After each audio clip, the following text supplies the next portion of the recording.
So, hello everyone. Welcome to another episode of the Brain Power Podcast with Dr. Echo. We are live with the amazing, and I mean the amazing, Dr. Tolu Lope Olabinton. Thank you so much for joining us today, Dr. Tolu. It is my pleasure to be here with you, Dr. OK. Good to see you, and thank you for the privilege to be a blessing to your audience. Yes. And she's truly a blessing in every sense of the word. So I'd love you for you to please introduce yourself to those who don't know who you are. All right. My name is Dr. Tulupe Olabinton. I'm called Dr. O for short. I'm a family physician, wife, mama, dog mom, also family medicine, lifestyle, and obesity physician. And I love helping people live long and well so that they are empowered to live out the purpose that God created them for. And so we do that with and without medication, lifestyle, and all the things. Yes. Yes, yes, all the things. So you mentioned you're a mommy and a wife, and our topic today is the refueled parent. And I was laughing before I came on here thinking I need refueling myself this morning. So thank you. This is so apt, and I'm sure I'm gonna learn some things from you. So yes, what does the refuel parent mean? I mean, parenthood, as we know, comes with doesn't come with a manual, right? And we have to live life and take care of our kids. And as children of God, right, we are called to put life into our kids, speak life into them, teach them about God. So, and a lot of times we parents are struggling ourselves and we're not really pouring into ourselves. So, what does that mean to you, and how can we help ourselves do better? I would say maybe the first thing is an awareness as a need for refueling, because I think there's an assumption that as a parent you're an autopilot. So whenever there's a need that arises, you jump to it. You don't ask for help. You don't have systems in place to help support you. You don't prioritize your own well-being because that's part of being I guess mater, is that the word? Matyr, like you must Yeah. suffer to be a good parent. And I don't want to sound like an expert in the sense that I didn't have to go through the journey to learn that, but we need to know that we need to refuel. You cannot truly, it's not just a saying or cliche. You can't pour from an empty cup, like it's not possible. And so it then becomes a question of, well, how can I get fueled while I fuel others? So, and I think doing that helps spur a creativity that makes you think, oh, I can get some too. Not We're not saying like ignore everyone and then just take care of it. That's not what we're saying. Just two, that the two. And so it becomes a question of the kids need to go play soccer. I'll take them, but instead of staying in the car binging on social media because I don't really feel refreshed from it, I'll take a walk. I'll call a friend that pours into me, still give a shout out, like, yeah, go ahead, kick that ball, man. Like, so still engage, but still get some too. Yes. Yeah, get some too. So the awareness is important. I say let's start there. Yes. Yes, you're absolutely right. And it's funny, yeah, I wrote down be aware of our thoughts, right? Because I found myself this morning feeling guilty because I was a little fussy at the kids, trying to get them out of the door to school. And I was like, I started beating myself up. And then I was like, wait, stop, stop, stop. Because that's where it starts, right? With how we think about ourselves and the actions that we take. And we start feeling guilty and start saying we're bad parents. And it's just a slippery slope from there. Dr. Hoki, I like that you mentioned that. So there's the guilt and then there's the self pity. The two rob you of strength because joy loves your strength. So they rob you of joy. And so you feel bad, and so you have options. Now, I'm sorry is an option. When they come back, hey, I was a little tough on you, didn't mean any harm, but I don't like when you do this. It communicates this to me. So even questions like what can we do to make sure this doesn't happen again, or how can I communicate better? Like I owe my kids an apology when I was snippy this morning because I like my house a certain way, and I got new chairs and they're white and they have their stuff. I'm like, no, no. So I owe them. I was a little extra snippy. So Mm. instead of sapping myself of energy and strength by wallowing in the guilt and the self pity of my gosh, my life, I could use more help. It's like, okay, what can I do to course correct? I'm sorry. and then forward movement. I call it repent forward. Like we're and another thing that this reminds me of, I think we're in our head a lot. People don't perceive us the same way we perceive ourselves, and this was something that became more aware, sadly, during COVID. Mhm. um, a lot of moms were feeling bad because they had to spend more time at home with the kids, and so they had all the moms, they had asked about 1,000 moms to ask. They asked them how they felt about how they were doing. And many, like 99%, said they felt that they yelled too much, they were cranky. And so they asked them to go ask the kids what they thought about them.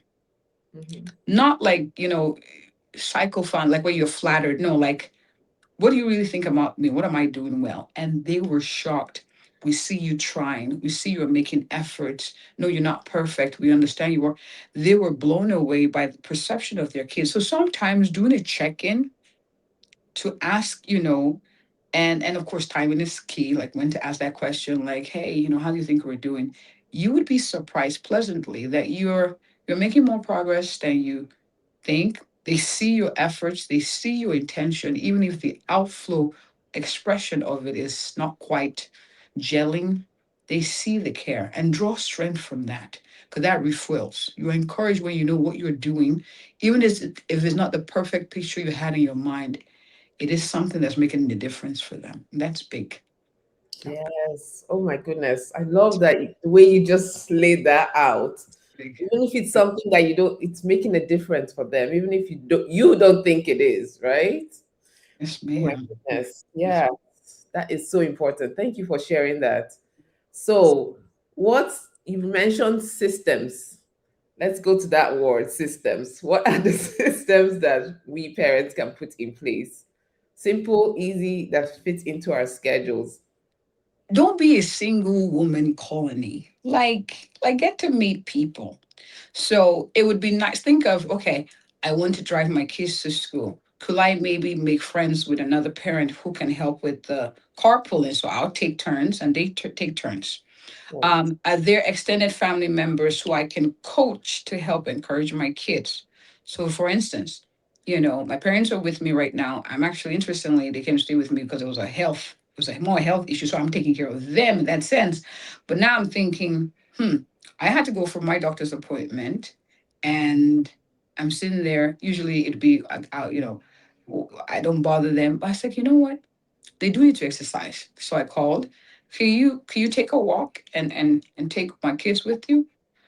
Please don't let them be too exposed to this, and so it's, how can I create community for the whole colony, not just see it as an abstract? Are there family members? Are there friends? Now it is effort. I'm not saying it happens overnight. So some of you may be saying, "Oh, good for you. Your parents are with you, but they happen to be with me." So it's like, how can I make it a win-win? They walk, but the kids get to go because I need them to exercise too. The kids to exercise too, and they take the dogs out, so they get to do that.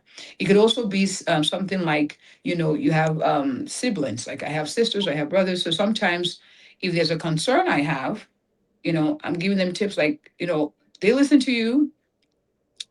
I could use your help in this. I'm not saying do it my way, but this is the core message. Um, I want to encourage them to take more responsibility. I want to discourage lying. I want to encourage, so like, just encourage them to be accountable. And even when they make a mistake, own up to it. It's character development, not the sound like you're a perfect kid. No, it's just when you make a mistake, let's teach that you couldn't say you're sorry and get. So it's systems. Even in church, you have teachers. You have, don't be the mom who is always mad when someone gives you feedback. That doesn't help you create community. Sometimes it could be Facebook groups where you see moms who are, you have questions. You go in there. You don't have to put your business. You could just ask the same question and see, well, what are they doing? Oh, okay. So this is a therapist. Oh, this is someone that can help with laundry. Oh, this is someone that helps with after school care. Oh, this is a bus. Oh, so you can go there and get resources. And also, I'm in a group of awesome women, you included. We do Zoom meetings once a month. My gosh, like I have cleared schedules for that. I Yeah. like, nope, sorry, can't miss that, because in that community we share, we exchange ideas, we see that life is possible with the advice of others. The Bible says, in the counsel of many, or in the advice of many, there's counsel, something like that. Something where a lot of people will say good idea, something like that. So it's It takes time, it takes strategy, it takes effort, but please create systems for your kids to, teach them how to create systems, friends that encourage them to behave better, friends that tell them or remind them what God says about them, not the ones that just you know what I mean? But it's a continuum. It's not a, oh, I'm done creating systems. It's a continuum of systems. Yes. And I like to start at the beginning where you give yourself permission to even have the systems, right? And not feel like you have to do everything. Because I used to be that mom. I did everything. And I was always exhausted. Like that's Oh, can I say this one? yeah, So even meal prepping, parents are like, oh, I have to cook on Sunday. Put on music. Worship. Everybody's job. Okay, you get the cucumbers. You get the carrots. You put, so everybody's doing their own. Like, I'll meal prep the crack. I'll do this. I'll do the chicken. I showed my daughter how to make fried rice last week. Like, I'm teaching her how to, like, she likes the food. I like when mom makes it. Well, let me teach you how to make it. It takes effort. Teach them. And, don't be so obsessed with the perfection that you don't make any progress. So get them involved in helping you too. yeah, yeah. Oh, you too. That's right. And Too. the boys, teach your sons how to Yes. cook. They need to know how Yes. to cook too. Yes. My son knows how to cook. Yes. Yes, Yes, ma'am. yes, that's right. Oh, that's so wonderful. I like the dancing part Oh, because it just yes. get everybody's energy up, and before you know it, everything is done. Yes. And the guilt about, oh, I don't spend time with my kids. That's quality time. They, you do a little, dance like this. They'll be laughing while they're doing the things. That's Right. quality time. So that's a win for, quality time, meal prepping. Hey, yes. Yes, I agree. Actually, I just remembered something in my book I wrote about how children spell love. I put D for dance because it is true. Yes, It ma'am. spells love to them. Yes, Yeah, ma'am. parents. Yes, and if you are interested in reading the book, which is great, go to Amazon and we'll put a link in here. Yes, we'll put a link in here. So that would be a great present for you and your kids. Yeah. So, Dr. Tolu, tell us. We've talked about systems, we've talked about being aware, we've talked about community. Is there anything else that you think that's really important that parents, like, as an aspect of life that parents need to address as well? To You be know, um, I'll be honest with you, Dr. Okay. When the self-care movement became louder, I initially was irritated.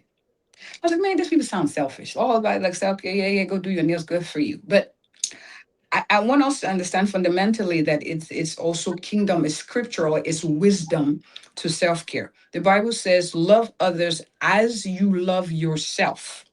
Mhm. So it's as you love. So that includes going for your checkups, making sure you're okay. You are a whole enterprise as a mama, and that's why a lot of times when I speak, if I say I would pick a special group is moms, the middle aged, the moms, because you're a whole enterprise and you maintain a lot of systems as a person, and so it's important that the core you are taken care of. So Mhm. taking care of yourself is a non-negotiable because all the things you're concerned about, if you don't take care of you, then those systems fall. So self-care is a non-negotiable. Please ask for help and receive help. Number three, no is a full sentence. You can say kindly.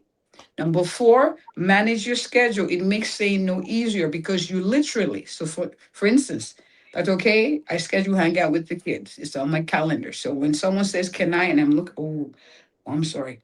Yeah, no, I already have an engagement. I actually do have an engagement at that time because I'm hanging out with the kids. And sometimes it's also retreating 4 hours a month, sometimes a day a month, where it's me, my God, on the bed, not disturbed, just being poured into. And so those things need to be planned because life has a way of putting things on your schedule, but you've got to schedule you on Mhm. your schedule. Yes, ma'am. Yes. Ooh, I love it. Schedule you on your schedule. Yes, Yes. ma'am. Before somebody else schedules themselves on your schedule. Yes, and it's not you being selfish and it's not you being thinking about yourself only because, like, I love how you describe us as enterprises, right? And we have all these things that are attached to us. So Mm, yes, yes, yes, ma'am. yes. I love it. So if you're over 40, what test should they be doing, Dr. Tolu? Please, your mammogram. Your pap smear, get your vaccines, Biko. I mean, sorry, get your vaccines as age appropriate and get the basic lab results. So check for insulin resistance, check your thyroid function, check your kidney function. I like the kidney profile so you can stage kidney issues, especially in the African American population. We're seeing that a lot.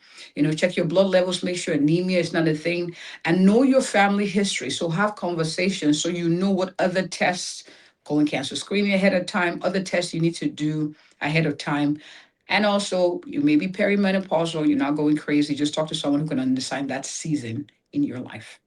Yes, yes, so important. Know your numbers. They're really important, right? We know our kids' numbers. We need to know our numbers. Yes, ma'am. So, so where can, if you live in the amazing city of Mansfield, I think that's how you like to describe it, right? Yes, yes. Yes, yes, yes. So tell our listeners where they can find you and even online where they can follow you. Yes. So, Living Spring Family Medical Center is the private practice we run here in Mansfield, Texas. So, if you're looking for a primary care doctor who will nudge you, push you, nag you a little bit, maybe to help you live long and well, I am she. We are still taking new clients as well, new patients.